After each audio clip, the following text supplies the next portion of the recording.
Third question చూడండి. Third question day week day year. చూడండి week వచ్చేది ఒకటి డే డే ఇయర్. ఇలా ఏది పెద్ద అనేటంటే ఇయర్ అనుకుందాం. దాంట్లో ఏముంటుంది? దాంట్లో ఆన్సర్ ఏంటి? 1. ఆన్సర్ 1.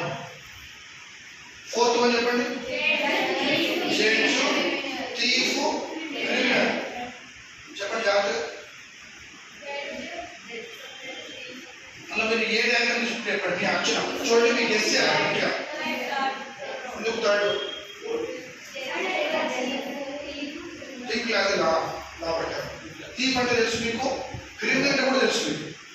చెప్పండి క్రిమినల్స్ అంటే ఎవరంటే ఏమన్నా క్రైమ్ చేసేవాళ్ళు.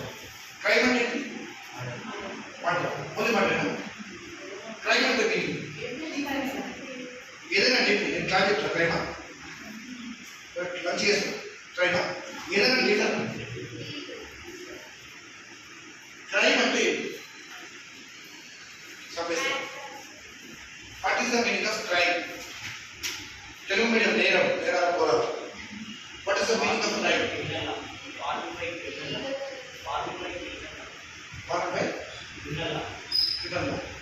ఓకే. ఇంకా which is the illegal activity? Illegal any activity కాదు. ఎనీ యాక్టివిటీ అంతా క్రిమినల్స్ అయిపోతారు. Illegal which is not done the proper way. Against to law. Against to law అని ఏమంటారు? అగెన్స్ట్ టు లా అంటే ఏమంటారు? అంతే సింపుల్. అగెన్స్ట్ టు లా అంటే క్రైమ్. నేను మీకు లా చెప్తే క్రైమ్ కాదు. Yes or no? నేను అబ్యూజ్ చేస్తే crime. If you do something wrong, if you don't follow my instructions, then I can scold you. That is not also crime. Without reason, without mistake, if I abuse you, that is a crime.